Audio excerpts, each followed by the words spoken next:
Hello my dear student, आप सबको स्वागत है आपका अपना यूट्यूब चैनल एरुडाइट क्लास पर, जहां हम हमेशा कोशिश करते हैं आपकी पढ़ाई को सरल, रोचक और प्रभावी बनाने का हमेशा प्रयास करते हैं। आप सब बने रहिए हमारा साथ। आज का जो टॉपिक ऑफ डिस्कशन हम करेंगे टेंस हम शुरुआत से शुरू करेंगे। एक्चुअली टेंस क्या है, टेंस का डेफिनेशन क्या है। टेंस एक ऐसा चैप्टर है जो इंग्लिश का सबसे मेन टॉपिक होता है टेंस। जिसका टेंस हो गया, आप सोच लीजिए उसका इंग्लिश हो गया। हम टेंस को बेहतरीन तरीका से मैं आपको समझाने के लिए प्रयास करता हूं। बने रहिए मेरे साथ, बिगिनिंग टू एंड तक बने रहिए। खाता पेन लेके बैठ जाइए मेरे साथ। मैं आपको आज ऐसे टेक्निक दूंगा जिस टेक्निक का माध्यम से ये टेंस आपको इजी हो जाएगा समझने के लिए, इजी हो जाएगा याद करने के लिए। हमको टेंस में कभी प्रॉब्लम नहीं आएगा माय डियर स्टूडेंट। ठीक है, आज मैं आपको पढ़ाने के लिए ट्राई करता हूं। आप अभी बने रहिए मेरा साथ। टेंस में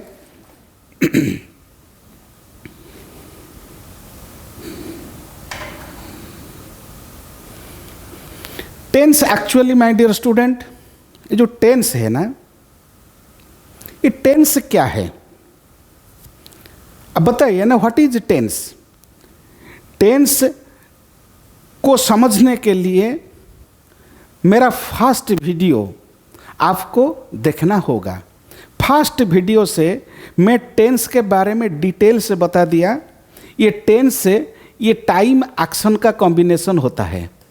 ये टाइम प्लस एक्शन ही टेंस होता है। टाइम का साथ एक्शन, किसी ना किसी काम का समय बताने का काम ही टेंस का है। टेंस एक्चुअली क्या है? टेंस का डेफिनेशन क्या है? टेंस के माध्यम से किसी ना किसी एक्शन का समय के बारे में पता चलेगा। एक्चुअली ये जो टाइम है ना, टाइम बेसिकली इंग्लिश लैंग्वेज में टाइम तीनों है। एक्चुअली जो समय है ना, नॉर्मली समय के बारे में तो आपको पता है समय क्या है। समय बेसिकली तीनों होता है, 3 टाइप्स ऑफ टाइम। एक तो है प्रेजेंट टाइम, दूसरा होता है आपका past time,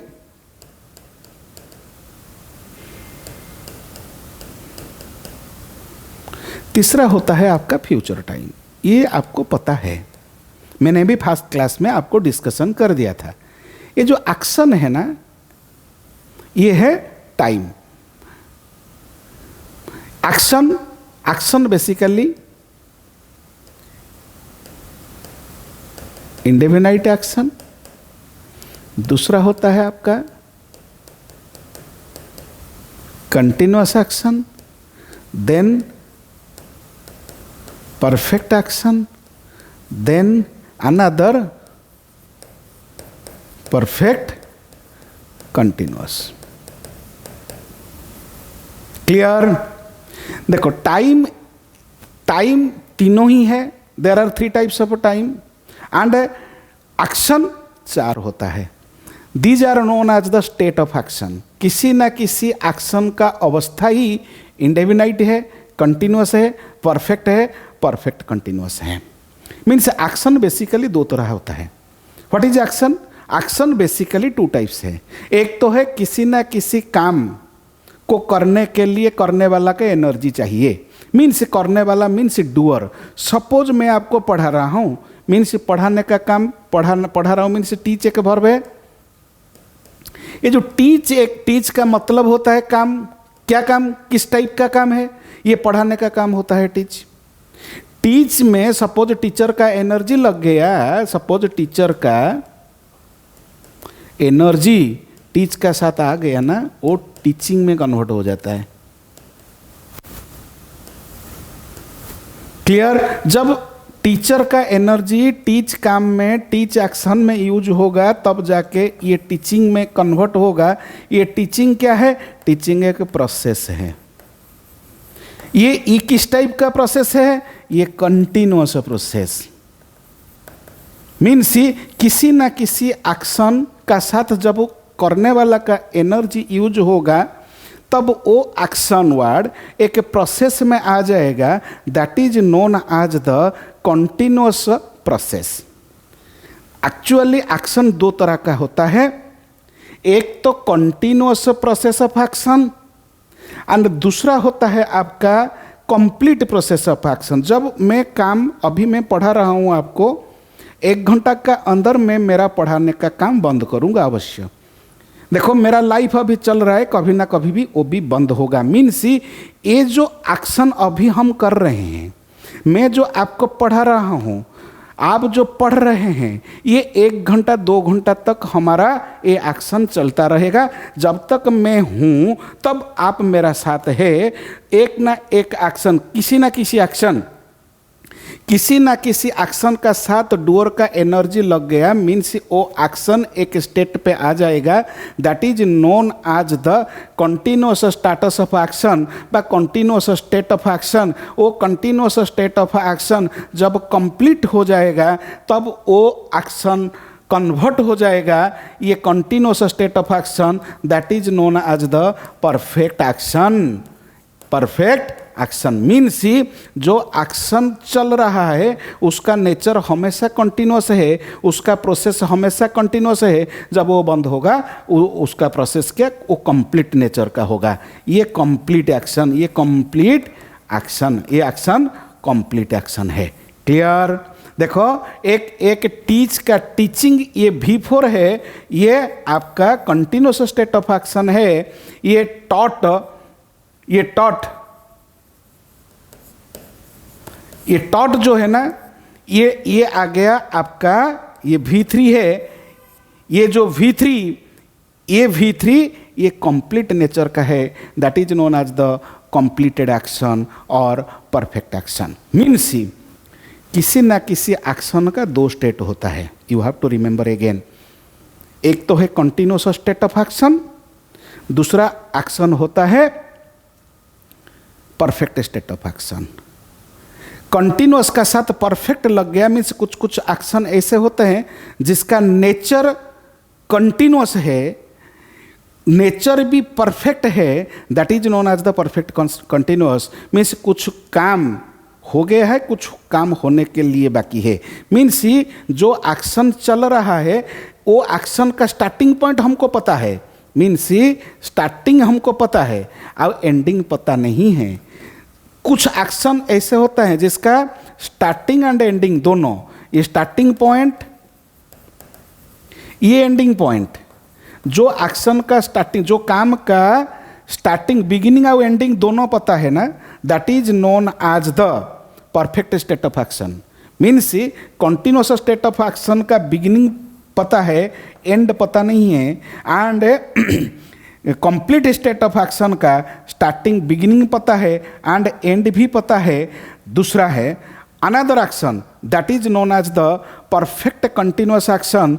perfect continuous action का कुछ हिस्सा, परफेक्ट कंटिन्यूअस एक्शन का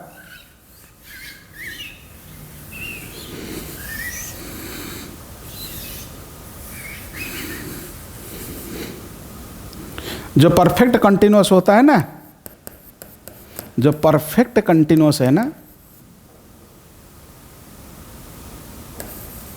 एक परफेक्ट कंटिन्यूअस जो स्टेट ऑफ एक्शन है, मीन्स ये कंप्लीट नेचर का है, ये कंप्लीट प्रोसेस है, कंप्लीट नेचर का एक्शन है, ये कंटिन्यूअस नेचर का एक्शन है। क्लियर? ये कंप्लीट नेचर का एक्शन है, ये कंटिन्यूअस नेचर का एक्शन है। मीन्स परफेक्ट कंटिन्यूअस में एक ऐसा स्टेट ऑफ एक्शन है, मीन्स कुछ हिस्सा, सपोज स्टार्टिंग कुछ हिस्सा हो गया है एंड अनदर कुछ हिस्सा वो चल रहा है, कुछ हो गया, कुछ हिस्सा चल रहा है, माने एक पार्ट हो गया है और दूसरा पार्ट चल रहा है। जो एक्शन का एक पार्ट चल रहा है that is known as the continuous, जो पार्ट कंप्लीट हो गया है that is known as the perfect, means that is known as the perfect continuous. Clear my point my dear student, you have to remember it. Means continuous nature का action हमेशा starting पता है, ending पता नहीं है। Perfect nature का action starting and ending दोनों पता है। एंड परफेक्ट कंटिन्यूस का स्टार्टिंग कुछ हिस्सा हो गया मीन्स कंप्लीट नेचर का है, एंड कुछ हिस्सा चल रहा है, ये कंटिन्यूस नेचर का है। ये आपको याद करना होगा।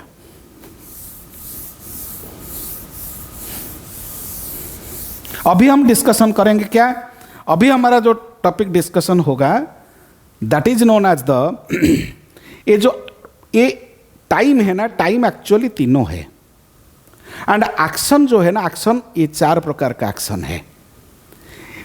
एंड इंडेफिनिटी का भी 2 वॉइस होता है, दैट एक तो है एक्टिव वॉइस, दूसरा होता है पैसिव। देखो कंटिन्यूअस का भी 2 वॉइस होता है, एक्टिव एंड पैसिव। परफेक्ट का भी एक्टिव एंड परफेक्ट का भी पैसिव, बट परफेक्ट कंटिन्यूअस का ओनली एक्टिव फॉर्म है।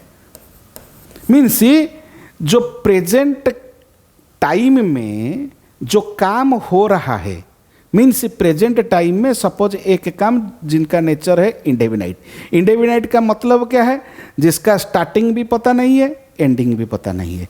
जो काम का स्टार्टिंग पता नहीं है, एंडिंग पता नहीं है, सपोज राम प्लेज, ये ओनली किसी ना किसी एक्शन के बारे में बता रहा है। मीन्स वो खेलता है मीन्स राम खेलता है, मीन्स ये खेलने का टाइम पता नहीं है कब, ये उसका स्टेट ऑफ एक्शन भी ओनली बता रहा है वो क्या कर रहा है, राम का क्या नेचर है, वो खेल रहा है।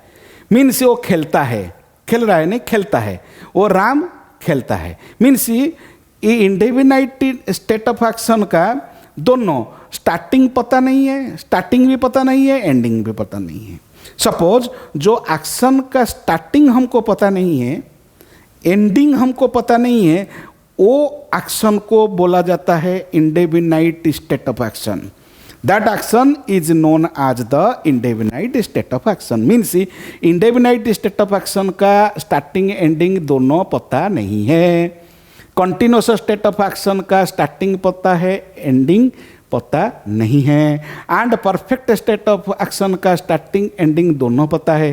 Perfect continuous state of action का स्टार्टिंग पता है, कुछ हिस्सा हो गया, ये कंप्लीट है, कुछ हिस्सा चल रहा है, ये इनकम्प्लीट नेचर का है। मीन्स ये आपका ये एक्शन 4 प्रकार का होता है। मीन्स बेसिक एक्शन है 2 टाइप, कुछ काम का 2 ही एक्शन होता है। 2 एक्शन को लेके इधर 4 एक्शन ही हो गया, indefinite, continuous, perfect and continuous. Every action का 2 फॉर्म होता है, एक तो एक्टिव वाला फॉर्म, दूसरा है passive form. Means present indefinite active form, present indefinite का भी पैसिव फॉर्म, पास्ट इंडेफिनाइट का भी एक्टिव फॉर्म, पास्ट इंडेफिनाइट का भी पैसिव फॉर्म, फ्यूचर इंडेफिनाइट का भी एक्टिव फॉर्म, फ्यूचर इंडेफिनाइट का भी पैसिव फॉर्म। ये एंटायर आपको एवरी टेंस में, सपोज प्रेजेंट टेंस में भी इंडेफिनाइट का 2 फॉर्म होता है, कंटिन्यूअस का भी 2 फॉर्म होता है, ऐसे 2 फॉर्म होता है एवरी एक्शन का। एवरी एक्शन का 2 फॉर्म होता है। अभी हम डिस्कशन करेंगे फिर। आज हम जो शुरू करेंगे प्रेजेंट इंडेफिनाइट का, प्रेजेंट इंडेफिनाइट का टेंस, प्रेजेंट इंडेफिनाइट टेंस का active voice. Means present indefinite जो फॉर्म होता है ना, प्रेजेंट इंडेफिनाइट फॉर्म का एक्टिव वॉइस। इसको पढ़ने के लिए ये तो याद करना पड़ेगा नहीं, मैं आपको ऐसे प्रोसेस बताऊंगा जो प्रोसेस से आपको कुछ याद नहीं करना नहीं पड़ेगा। आपको क्या करना होगा, आप कुछ वैल्यू को याद करोगे। जब आपका वैल्यू याद हो जाएगा ना, आप ऑटोमेटिकली ये जो प्रेजेंट इंडेफिनिट टेंस का एक्टिव वॉइस का स्ट्रक्चर क्या होगा, ये स्ट्रक्चर ऑटोमेटिकली आप खुद बनाओगे। स्ट्रक्चर कैसे? सपोज पढ़ने से पहले हम पहले क्या करेंगे, हम पहले क्या करेंगे,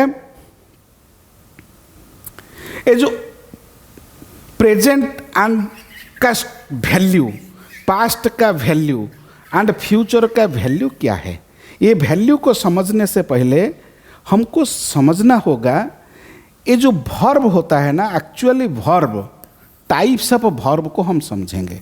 अभी मैं आपका साथ डिस्कशन करूंगा ये वर्ब का फॉर्म के बारे में। वर्ब का कितना फॉर्म है टोटल, आपको पता है वर्ब का 5 फॉर्म होता है। एक तो है V1, दूसरा होता है V2, तीसरा होता है V3 and V4 and V5। ये V1, V2, V3, V4, V5 means ये V1 first form of the verb. ये वर्ब हमारा समझ में आना चाहिए। Means we have to know the forms of a verb, means how many forms of a verb. Verb has a 5 forms. What are they? V1, V2, V3, V4, V5. V1 का means first form of the verb, ये basic verb होता है। ये basic verb means V1 हमेशा, देखो V1 ये first form of the verb, ये base verb, ये बेस वर्ब होता है। एंड V1 का ये हमेशा प्लूरल नेचर होता है, ये हमेशा प्लूरल वर्ब है। ये V1 फिर क्या है, V1 बेस वर्ब भी है और V1 प्लूरल वर्ब भी है। ये V1 हमेशा प्रेजेंट, ये प्रेजेंट टाइम शो करने वाला वर्ब। मीन्स V1 का पास प्रेजेंटनेस छिपी हुई है, मीन्स ये प्रेजेंट टाइम का वर्ब होता है। एंड प्लूरल वर्ब भी होता है एंड बेस वर्ब भी होता है। मीन्स ये V1 खुद प्रेजेंट टाइम का वर्ब ही है। देन V2 क्या है, ये V2 ये पास्ट का वर्ब है। Clear my dear student? ये V2 क्या है, remember it, V2 past verb ही है, past tense verb, past time show करने वाला वर्ब। मीन्स पास्ट टाइम को बताने वाला ये वर्ब है V2। And V2 both singular and plural का साथ हम यूज कर सकते हैं। दूसरा ये V5 क्या है, ये V5 है, ये प्रेजेंट टाइम शो करने वाला वर्ब, ये प्रेजेंट टाइम शो करने वाला verb. And V5 singular verb होगा, ये खुद singular verb V5। And V5 present time show करने वाला वर्ब, ये खुद सिंगुलर वर्ब। मीन्स V1 का साथ हम ES लगाएंगे ना, ये V5 बन जाएगा। मीन्स V1 का पास प्रेजेंट टाइम है, हमेशा शो करता है present time.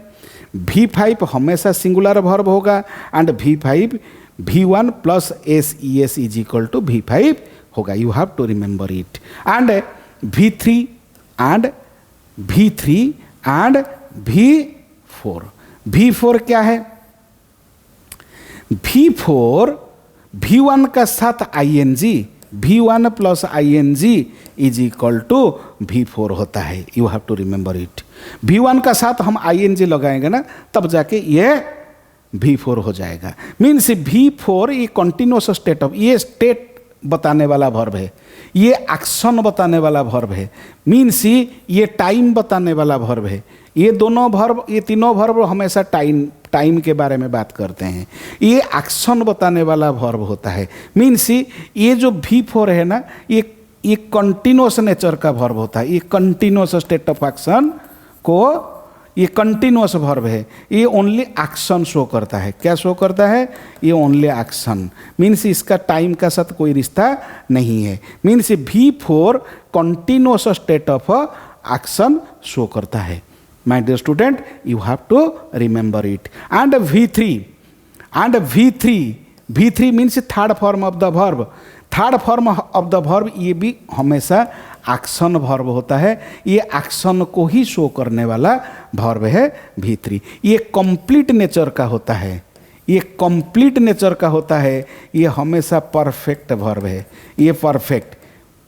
You have to remember it. Means हाँ, ये V3 जो वर्ब है ना, ये V3 and V4, V3 and V4, ये V4 जो वर्ब है ये V1 plus ING, V1 plus ING। My dear student, you have to remember V1 plus ING means playing. Suppose playing एक वर्ब है। प्लेइंग का क्या रोल होता है सेंटेंस में? ये प्लेइंग एक ऐसा वर्ब है जो प्लेयर का एनर्जी प्ले के साथ यूज होने के बाद प्लेइंग में कन्वर्ट हो जाता है। जब प्लेइंग में कन्वर्ट हो गया, प्लेइंग का स्टेट ऑफ एक्शन क्या है? प्लेइंग का स्टेट ऑफ एक्शन ये कंटिन्यूस स्वभाव का वर्ब है। Means playing continuous form of verb है। मगर प्लेइंग जब कंटिन्यूस स्टेट ऑफ एक्शन में आएगा, प्लेइंग को कंटिन्यूस बताने के लिए, प्लेइंग को कंटिन्यूस मीन्स प्रेजेंट कंटिन्यूस या तो कंटिन्यूस स्टेट ऑफ एक्शन बताने के लिए बी वर्ब का मेन रोल होता है। मीन्स ये बी वर्ब उसका पहले आएगा तो ये प्लेइंग कन्वर्ट हो जाएगा कंटिन्यूस स्टेट ऑफ एक्शन को। मीन्स प्लेइंग तब तक कंटिन्यूस नहीं होगा जब तक उसका साथ कोई बी फैमिली का कोई वर्ब न आए तो। Means be plus playing means be plus V1 plus ING, तब जाके V1 plus ING continuous state of action होगा। You have to remember. Means be का साथ, बी का फैमिली क्या क्या है बताओ? बी का family my dear student, you have to tell me that how many family members of be. Be का फैमिली मेंबर क्या क्या है बताओ? Is am are, then was, where, then be, been and being। ये है बी फैमिली का total members है। Is am are ये प्रेजेंट शो करता है, ये प्रेजेंट टाइम को शो करता है, प्रेजेंट को शो करने वाला वर्ब है। ये वाज वेयर ये हमेशा पास्ट टाइम को शो करते हैं। ये बीन ये परफेक्ट है, ये परफेक्ट मीन्स ये ओनली एक्शन को शो करने वाला वर्ब, कंटिन्यूस कंप्लीटेड एक्शन को शो करने वाला वर्ब। ये बीइंग हमेशा कंटिन्यूस स्वभाव का है। मीन्स कंटिन्यूस एक्शन को एक्शन के साथ ही जो है खुद कंटिन्यूस है। ये कंटिन्यूस स्टेट ऑफ एक्शन है, ये कंटिन्यूस स्टेट, ये परफेक्ट स्टेट। मीन्स खुद बीइंग एक्शन को शो करता है एंड बीइंग एक भी एक्शन को शो करता है। उसका नेचर कंटिन्यूस है, इसका नेचर परफेक्ट है। Means is am are, suppose is am are, is played होगा, आम प्लेड भी, आम इज प्लेइंग होगा, इज आम प्लेइंग भी होगा, आर प्लेइंग भी होगा। You have to remember my dear student, is am are जब playing का साथ आ जाएगा ना, ये प्लेइंग को continuous state of action continuous बनाने के लिए ये हेल्पिंग वर्ब का जरूरत होता है सेंटेंस में। Why we need helping verb in a sentence. Helping verb का काम क्या होता है सेंटेंस में? Helping verb gives the unique identity to the main verb. Means main verb का यूनिक आइडेंटिटी बताने के लिए हेल्पिंग वर्ब का जरूरत होता है। Helping verbs give the status of action. Means helping verb का क्या रोल होता है सेंटेंस में? हेल्पिंग वर्ब मेन वर्ब के बारे में बात करता है। हेल्पिंग वर्ब मेन वर्ब को continuous state of action, complete state of action बनाने के लिए, कंप्लीट स्टेट ऑफ एक्शन के बारे में ही बात करते हैं। क्लियर?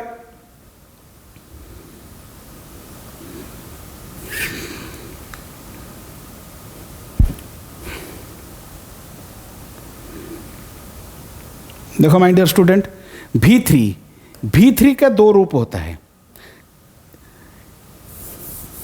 V3 and V3। देखो my dear, you have to remember it. V3 perfect का रोल प्ले कर सकता है। V3 भी पासिव भी बन सकता है। खुद V3 को हम पासिव भी बोलेंगे एंड V3 को भी हम परफेक्ट भी बोल सकते हैं। V3 कब परफेक्ट होगा एंड V3 कब पासिव होगा? सपोज V3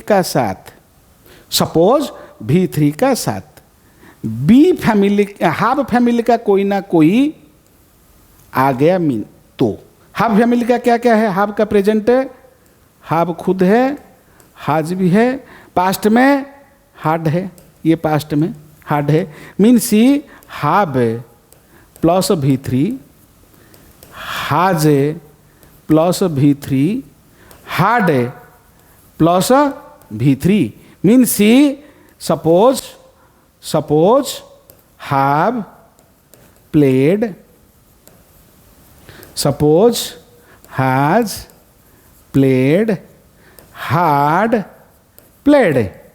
मीन्स जब have has had ये प्लेड का साथ आएगा ना, प्लेड एक एक्शन है, उसका नेचर ये कंप्लीट एक्शन को शो करने वाला, ये कंप्लीट एक्शन को शो करने वाला ये एक्शन वर्ब है, उसका साथ हैव हैज हैड आएगा ना, ये V3, ये तो V3 है, ये V3 ये परफेक्ट, खुद परफेक्ट बन जाएगा। मीन्स V3 को परफेक्ट हम तब बोलेंगे जब उसका साथ हाफ फैमिली का कोई ना कोई सदस्य आएगा तो। मीन्स ये प्रेजेंट परफेक्ट, ये भी प्रेजेंट परफेक्ट, ये पास्ट परफेक्ट। मीन्स प्लेड को परफेक्ट हम तब बोलेंगे जब प्लेड का साथ हाफ फैमिली का कोई ना कोई मेंबर आना चाहिए। मीन्स हाफ हैज हैड ये तीनों का बीच में कोई ना कोई एक आना चाहिए। ये शो करेगा टाइम को, ये शो करेगा एक्शन को।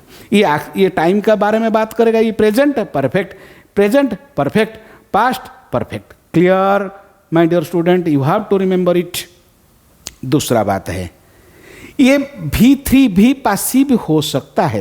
ये सबसे इंपॉर्टेंट, ये सबसे खतरनाक है। V3 वर्ब का जो थर्ड फॉर्म होता है ना, ये सबसे खतरनाक फॉर्म होता है। मीन्स हम याद कर लेंगे ना एक बार V3 का फंक्शन के बारे में, V3 क्या काम करता है सेंटेंस में। V3 भी परफेक्ट बन सकता है, V3 भी पासिव बन सकता है। V3 को पासिव बनाने के लिए बी का जरूरत होता है, बी वर्ब का।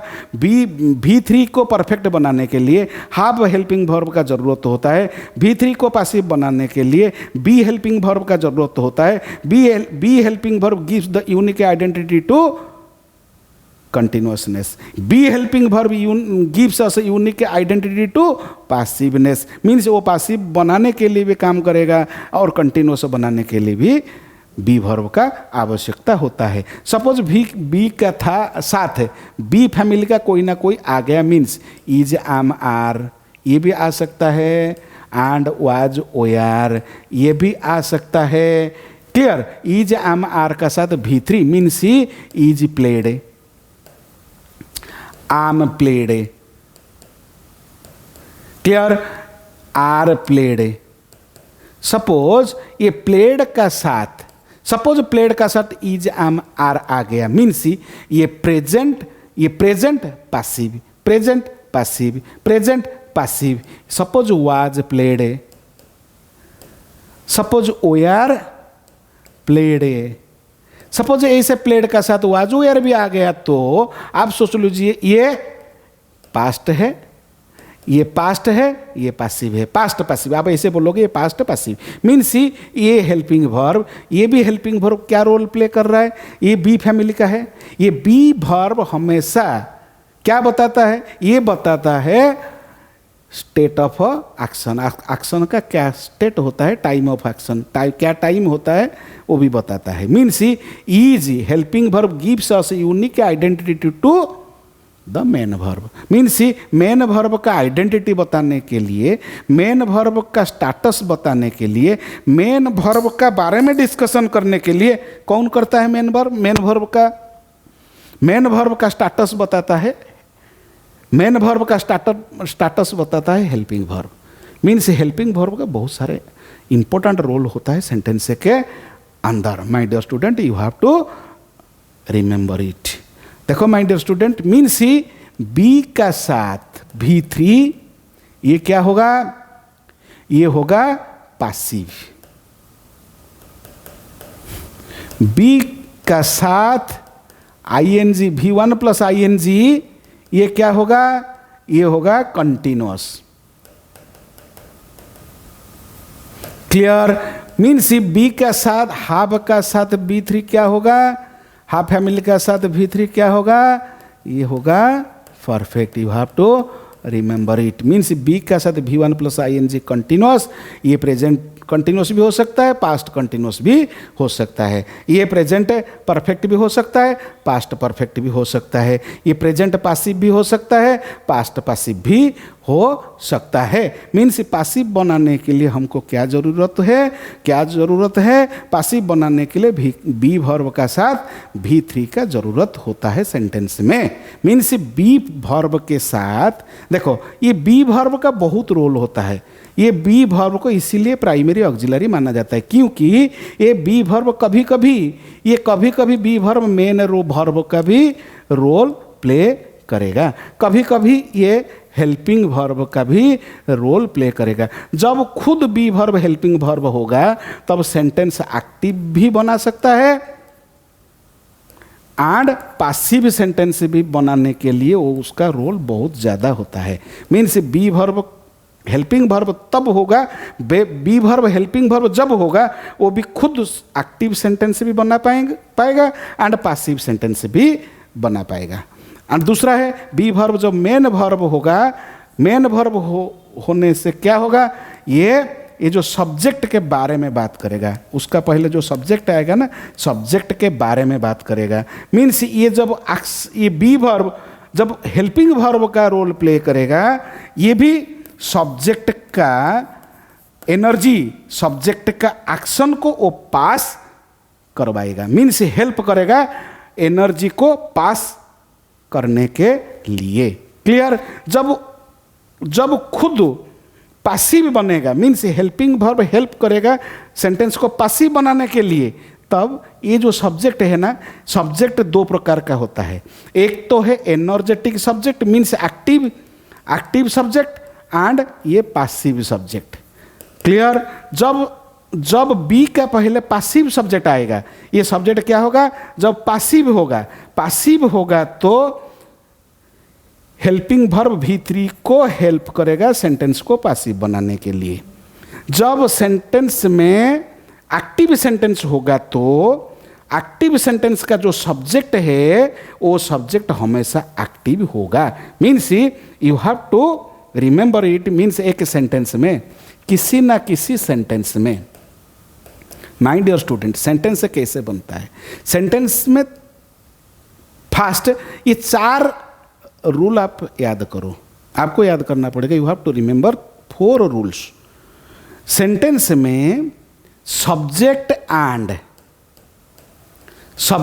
एंड जो वर्ब जो होता है ना, सब्जेक्ट एंड वर्ब का रिश्ता से ही तो सेंटेंस बनता है। रिलेशनशिप, सब्जेक्ट वर्ब का रिलेशनशिप से ही सेंटेंस बनता है। सेंटेंस में सब्जेक्ट सिंगुलर होगा तो, you have to remember my dear student, subject singular होगा तो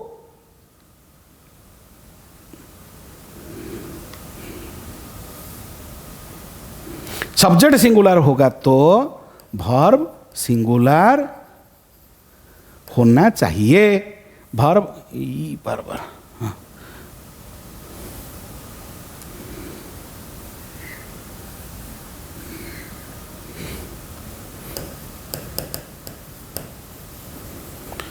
सिंगुलर होना चाहिए। सेकेंड, ये प्लूरल होगा तो, सब्जेक्ट प्लूरल होगा तो वर्ब भी प्लूरल होना चाहिए। थर्ड में, सब्जेक्ट एक्टिव होगा तो वर्ब एक्टिव होना चाहिए। फोर्थ में, सब्जेक्ट पासिव होगा तो वर्ब पासिव होना चाहिए। You have to remember 4 steps. Means किसी ना किसी सेंटेंस को बनाने के लिए सब्जेक्ट को सिंगुलर, सब्जेक्ट सपोज सिंगुलर होगा तो वर्ब सिंगुलर होगा, ये कंडीशन नंबर 1। सब्जेक्ट प्लूरल होगा तो वर्ब भी प्लूरल होगा। सब्जेक्ट एक्टिव होगा तो वर्ब भी एक्टिव होगा। सब्जेक्ट पैसिव होगा तो वर्ब भी पैसिव होना चाहिए। You have to remember it. दूसरा बात क्या है, सब्जेक्ट एक्टिव हमको कैसे, सब्जेक्ट तो सिंगुलर आपको पता है, सब्जेक्ट प्लूरल पता है, सब्जेक्ट एक्टिव कैसे पता है। सपोज राम, एक सेंटेंस में बोल रहा हूं, Ram plays cricket, Ram plays cricket. दूसरा बात, राम, इधर देखो, इस सेंटेंस में राम सब्जेक्ट है एंड प्ले जो है ना, प्ले वर्ब है। ये राम सिंगुलर है, प्ले भी सिंगुलर है। राम जो काम कर रहा है, जो काम कर रहा है, जो एक्शन कर रहा है, ये एक्शन, राम का पास वो एनर्जी है, काम करने का एनर्जी है, इसीलिए वो काम हो सकता है, काम कर सकता है, काम कर रहा है, काम, हाँ, काम करता है। वो जो काम करता है, जो काम करता है, प्लेइंग का काम जो वो करता है, उसका पास वो एनर्जी है, मीन्स वो एनर्जेटिक है, इसीलिए वो एक्टिव है। जब वो एक्टिव है, ये वर्ब भी एक्टिव है। दूसरा बात, आपको पता होना चाहिए, सर आप तो बोल रहे वर्ब एक्टिव वर्ब पैसिव, हमको कैसे पता चलेगा सर वर्ब एक्टिव और वर्ब पैसिव? अभी मैं बताता हूँ वर्ब एक्टिव कैसे होगा, वर्ब पैसिव भी कैसे होना चाहिए। कैसे होगा पैसिव? सपोज वर्ब का 5 फॉर्म होता है, वर्ब का 5 फॉर्म होता है, V1, V2, V3, V4 and V5। Suppose play के वर्ब है, सपोज प्ले के वर्ब है, ये प्ले एक्टिव, ये V1 हमेशा एक्टिव वर्ब, V1 हमेशा एक्टिव वर्ब एंड V2 भी हमेशा एक्टिव वर्ब। मीन्स ये सब V1 टू लेके V5 तक, V1 खुद एक्टिव है, V2 खुद एक्टिव है एंड V5 खुद एक्टिव होगा, ये एक्टिव वर्ब है। एंड V3 का साथ हाफ हाज आ गया ना, मीन्स हाफ फैमिली का कोई आ गया तो वो खुद एक्टिव बन जाएगा। एंड V4 का साथ B फैमिली का कोई ना कोई मेंबर आ गया, आप सोच लीजिए ये खुद एक्टिव बन जाएगा। ये खुद अकेला एक्टिव नहीं हो सकता, V3 V4 अकेला एक्टिव नहीं हो सकता। V3 V4 को एक्टिव बनाने के लिए हाफ और बी वर्ब का जरूरत होता है। मीन्स बी वर्ब का हेल्प से V4 एक्टिव बन सकता है एंड V3 एक्टिव तब बनेगा जब उसका साथ हाफ फैमिली का कोई ना कोई सदस्य आना चाहिए। विदाउट हाफ फैमिली का मेंबर से ये V3 कभी एक्टिव नहीं हो सकता है। मीन्स V3 का 2 रोल होता है सेंटेंस में। एक तो V3 क्या होगा, एक तो V3 एक्टिव रोल प्ले कर रहा है सेंटेंस में हाफ का साथ मिलके, एक तो V3 ये पासिव हो सकता है। ये V3 क्या रोल प्ले कर सकता है, ये पासिव रोल प्ले कर सकता है। किसका साथ मिलके, ये बी फैमिली का साथ मिलके, ये बी का साथ मिलके खुद V3 पासिव रोल प्ले करेगा। ये सबसे इंपॉर्टेंट है सेंटेंस में।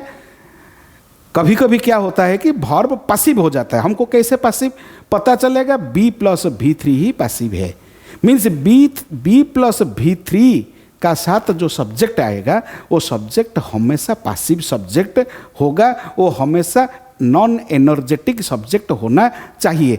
फॉर एग्जाम्पल मैं आपको बोल रहा हूँ, सपोज राम प्लेज क्रिकेट। दूसरा, Ram is played cricket. Suppose third, cricket is played. Clear? Ram is a player. ये 4 सेंटेंस मैंने दिया आपको, ये 4 सेंटेंस मैंने आपको दिया। Ram is a player. ये चारों सेंटेंस में आपको you can find that here in the first sentence Ram is the subject and plays is the verb. In the second sentence Ram is the subject and is played is the verb. ये verb है, ये subject है। दूसरा, cricket is the subject and is played is the verb. In fourth sentence में Ram is the subject and is the verb. देखो इधर भी is है, इधर भी इज है, इधर भी इज है। ये तीनों सेंटेंस में इज है, मगर क्या रोल प्ले कर रहा है? You have to find out the roles of a verb be verb का क्या रोल होता है? देखो बी वर्ब का 2 रोल होता है सेंटेंस में। कभी कभी ये मेन वर्ब का रोल प्ले कर सकता है सेंटेंस में, कभी कभी वो हेल्पिंग वर्ब भी हो सकता है। हेल्पिंग वर्ब होगा तो ये एक्टिव बनाने के लिए भी हेल्प करेगा एंड पैसिव बनाने के लिए भी ये हेल्प करेगा। मीन्स जब बी वर्ब मेन वर्ब होगा तो अकेला यूज होगा सेंटेंस में, वो खुद किसके बारे में बात करेगा? सब्जेक्ट के बारे में बात करेगा। आपको तो पता है सब्जेक्ट क्या है? सब्जेक्ट वो नाउन प्रोनाउन होता है जो एक्शन को परफॉर्म करता है। सब्जेक्ट वो नाउन प्रोनाउन होता है जिसके बारे में बात होता है। जब सपोज सब्जेक्ट वो नाउन प्रोनाउन होता है, सपोज उसके बारे में हम बात करेंगे, सपोज उसके बारे में बात करेंगे, बात करने वाला काम को ये हेल्पिंग वर्ब, ये जो बात करने वाला काम को बी वर्ब ही निभाता है। Means with the help of be verb we can tell something about the subject. without be का हेल्प से हम कुछ नहीं कर पाएंगे। मीन्स ये बी वर्ब इज इधर बी वर्ब ये मेन वर्ब का रोल प्ले कर रहा है, क्योंकि जब बी वर्ब मेन वर्ब होगा ये सब्जेक्ट के बारे में बात करेगा। Means Ram is a player. जो राम इज ए प्लेयर ये राम के बारे में बात कर रहा है। इधर देखो, इधर राम इज प्लेड क्रिकेट। इधर जो इज प्लेड है ना, ये तो वर्ब है, राम ये सब्जेक्ट है। देखो इधर एरर है, you have to find the error. Ram is played ये सेंटेंस गलत होता है, ये सेंटेंस गलत है। क्यों गलत है माय डियर स्टूडेंट? ये सेंटेंस सही है। क्योंकि ये जो वर्ब होता है ना, ये जो मेन वर्ब है, ये मेन वर्ब ये एक्टिव में है, राम भी एक्टिव में है। जब वर्ब खुद एक्टिव में एंड उसका सब्जेक्ट खुद एक्टिव में, तब जाके दोनों का बीच में रिश्ता पक्का है, तब जाके ये सेंटेंस सही होगा। इधर देखो राम एक्टिव वर्ब है, ये पैसिव वर्ब है। मैं इसीलिए वो सेंटेंस को गलत लिखा था, माय डियर स्टूडेंट। ऐसे ही सेंटेंस आएगा, ऐसे ही सेंटेंस में हमको फाइंड करना होगा जो सेंटेंस का जो सब्जेक्ट है वो सब्जेक्ट एनर्जेटिक है क्या, वो जो सब्जेक्ट है वो सब्जेक्ट एक्टिव है क्या।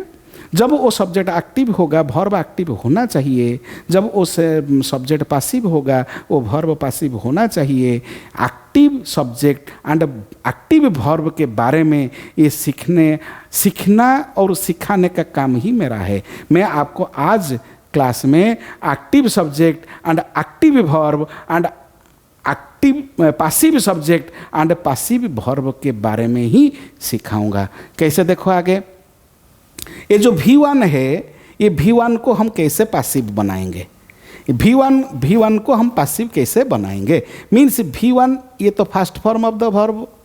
ये सपोज देखो माय डियर स्टूडेंट, हम पासिव करेंगे, ये एक्टिव है, ये एक्टिव वर्ब है, ये एक्टिव वर्ब है। हमको क्या करना होगा, हमको पासिव वर्ब बनाना होगा। My dear student, you have to remember, means हम V1 एक्टिव है, हम V1 को पासिव बनाएंगे। मीन्स हम A to P तक जाना है हमको, जो A to P तक जाना है मीन्स कुछ ना कुछ हमको ऐड करना पड़ेगा, कुछ ना कुछ हमको ऐड करना पड़ेगा। क्या ऐड करेंगे, हम इसके साथ B का ऐड करेंगे, मीन्स B वर्ब का हम ऐड करेंगे। कैसे, सपोज इधर प्लेज एक है, सपोज प्लेज है, सपोज प्ले है, ये V1 ये V5, ये V5 है, ये V1 है। सपोज V1 को हम चेंज करेंगे। V1 का अंदर आप सबको पता है डू प्लस V1 है, means do plus play is equal to play, do does plus play is equal to plays, is equal to plays. आप सबको पता है प्लेज का अंदर डज है and does plus play, means does का साथ सपोज V1 आ गया, ये हो जाएगा क्या V5, ये V5 में कन्वर्ट हो जाता है, प्लेज हो जाता है। मीन्स ये प्ले का अंदर डू है, ये नेगेटिव सेंटेंस से और इंटरोगेटिव सेंटेंस में ही ये बाहर आ जाता है, मगर पॉजिटिव एंड अफर्मेटिव सेंटेंस में वो बाहर आने का कोई ज़रूरत नहीं होता है। मगर इधर हम एक्टिव टू पासिव जाने के लिए ये इसका ज़रूरत होगा। कैसे, सपोज ये जो बी है ना, ये be do plus V3, do plus play is equal to तो प्ले है ना, ये एक्टिव है, ये एक्टिव है। इसको पासिव बनाने के लिए हमको क्या करना पड़ेगा, ये V1 को हमको कन्वर्ट करके ये V3 लेना पड़ेगा फास्ट, मीन्स प्ले को प्लेड बनाना पड़ेगा। जब प्ले प्लेड में कन्वर्ट होगा तब जाके ये प्लेड पासिव बन सकता है। मगर पासिव कब बनेगा, ये प्लेड पासिव कैसे बनेगा, वो प्लेड पासिव बनने के लिए बी फैमिली का कोई ना कोई सदस्य आना चाहिए। मीन्स ईज प्लेड होना चाहिए, आम प्लेड होना चाहिए, आर प्लेड होना चाहिए, तब जाके ये पासिव होगा। Means is am are plus V3 means plus played, ये है इसका पासिव रूप, इसका पासिव रूप है। किसका पासिव रूप है, ये V1 का पासिव रूप वो है। V1 का पासिव रूप क्या है, is played, am played, are played, ये हो गया V का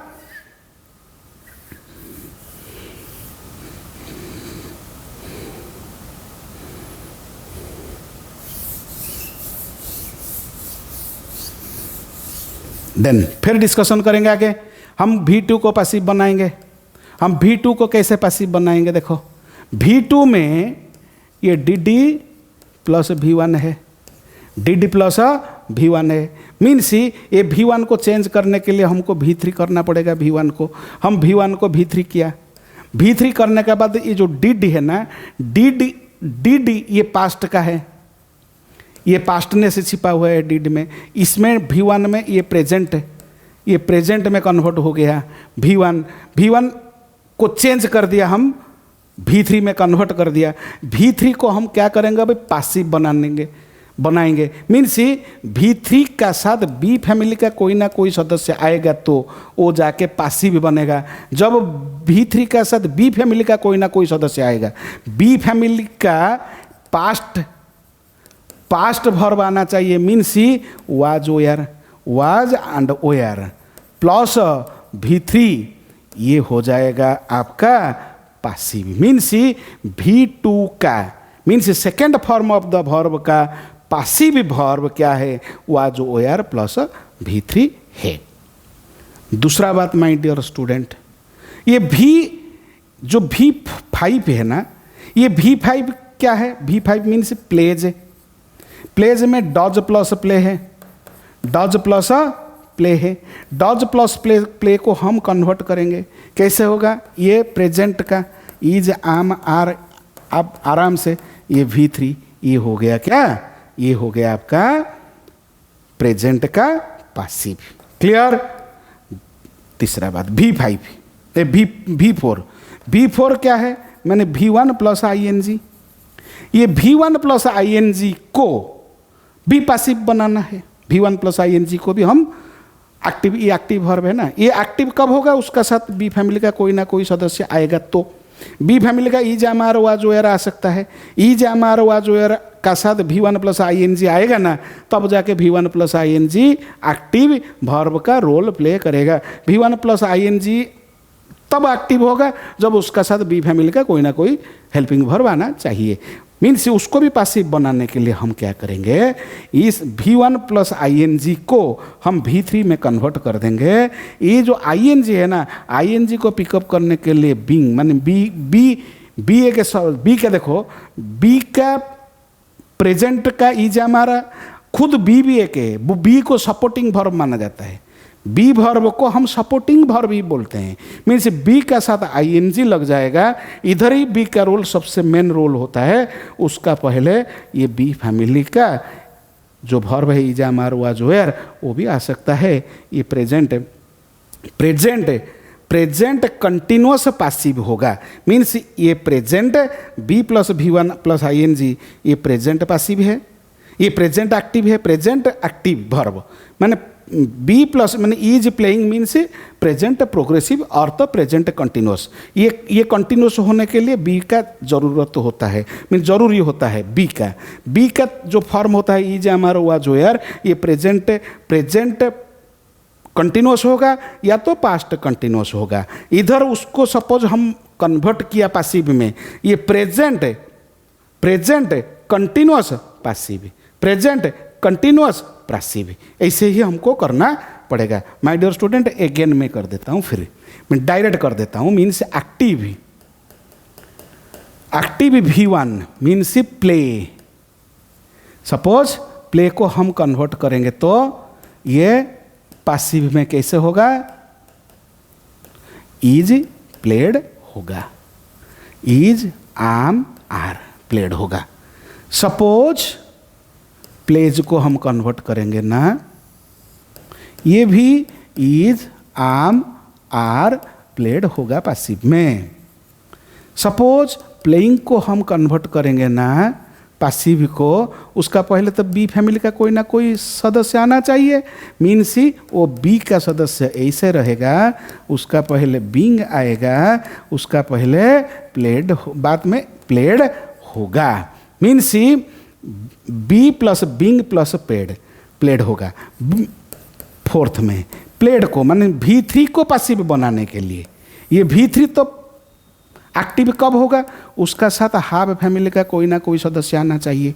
सपोज प्लेड का साथ हाफ फैमिली का कोई ना कोई सदस्य आएगा तो तभी जाके वो प्रेजेंट परफेक्ट हो सकता है, पास्ट परफेक्ट हो सकता है। उसको पासिव बनाने के लिए हमको क्या करना पड़ेगा? ये जो हाज हार्ड आज इट इज रहेगा, उसका साथ ये जो प्लेड है ना, ये प्लेड का अंदर परफेक्टनेस छिपी हुई है। ये परफेक्ट को पिकअप करने के लिए, पकड़ने के लिए बी फैमिली का कोई ना कोई सदस्य आएगा, वो होगा बीन प्लस V3। मीन्स ही have, has, had plus been plus played, ये हो जाएगा आपका प्रेजेंट परफेक्ट, ये present perfect passive. Clear my dear student? मैं चारों वर्ब का मैंने फॉर्म V1 का भी बताया, V2 का भी बताया, V5 का भी बताया, V4 का भी बता दिया, V3 का भी बता दिया। मीन्स ये अनदर V2 का भी ऐसे भी हो सकता है। प्लेड का भी हम आराम से कर सकते हैं। प्लेड का मीन्स क्या होगा? वाज, वेयर प्लस V3, ये हो जाएगा आपका पास्ट पासिव है। ये पास्ट टेंस का है, ये खुद पास्ट का है, ये पास्ट पासिव का ही है। ऐसे हम कर पाएंगे। माय डियर स्टूडेंट, आज का क्लास आपको कैसे लगा प्लीज़ शेयर कीजिए। मैं आपको नेक्स्ट क्लास में एक बेहतरीन टॉपिक लेकर आपका सामने आऊँगा ज़रूर। वेट कीजिए, तब तक tata, bye bye, bye bye.